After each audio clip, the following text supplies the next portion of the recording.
Welcome to my first vegetable garden. Today I want to talk about the different products you can buy for container gardening.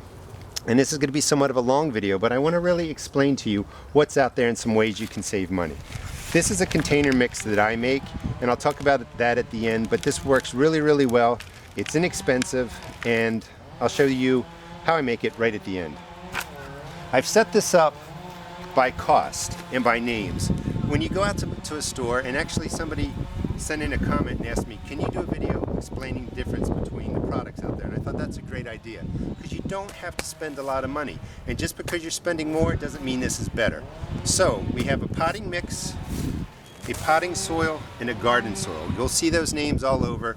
And what they kind of try and do is charge you more, $5.97, $4.97, $4.97 for products that have organic matter. And when you look at this, it doesn't look so bad, but when you really start inspecting it, there's a lot of wood chips in here. I don't know if you can see in there, but this is a lot of stuff that's floating. That's wood. That's material that hasn't broken down, hasn't composted, it's just floating. And you really don't want wood in your soil. It can pull nitrogen out of the soil, it can affect your plants.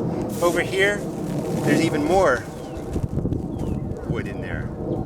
And to me, that's not premium. It's not really worth buying. Sometimes I buy it and mix it into some other things if that's all that's available, but you don't have to spend that much. As you get down to here to garden soil, it looks a little bit better, but it still does have the woody matter in it, and it does have less material floating in it.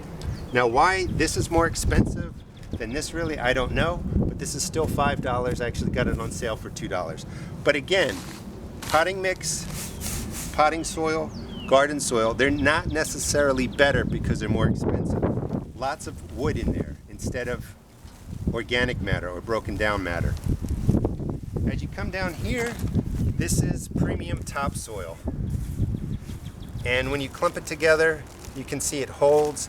I kind of like it. There's not enough organic matter in there, but it's more just plain old soil, not a lot of the woody stuff down there.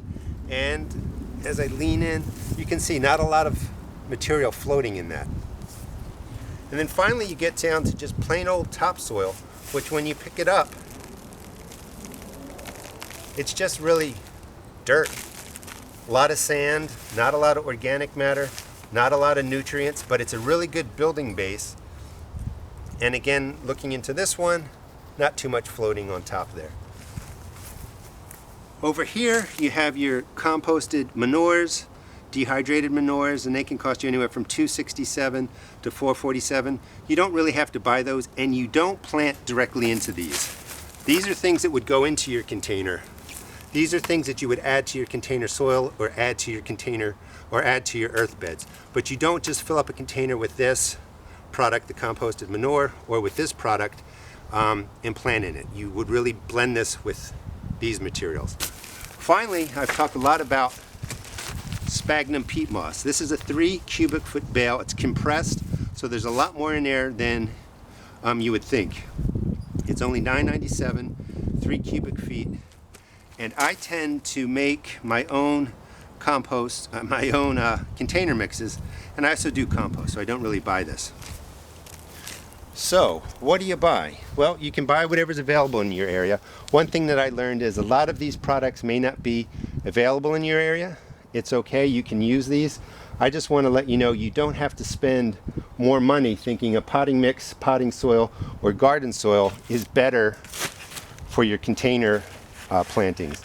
Now this is made with 50% of the topsoil that was 40 pounds for $1.37 and 50% of the Spagna peat moss.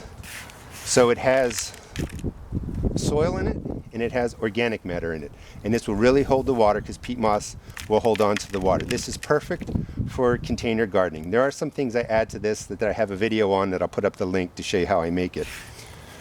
But this only costs really, when it's all said and done, about $1.50 to fill this with purchasing, the 40-pound bag of topsoil and buying the 3 cubic foot bale of compressed peat moss. And you could also just use your earth bed soil. You don't even have to buy the topsoil. You could just use what you have in your garden, or when you're edging your flowers, you have that extra dirt. Go ahead and pull the weeds and grass out and just mix 50% of whatever you have in your ground with 50% peat moss, and you great container mix.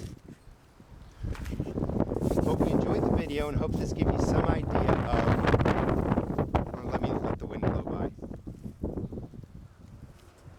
So I hope this gives you an idea of what there is out there on the market, what you need to spend your money on. And again, you don't have to spend more money to fill your containers. You can go with the cheaper products and just make it yourself.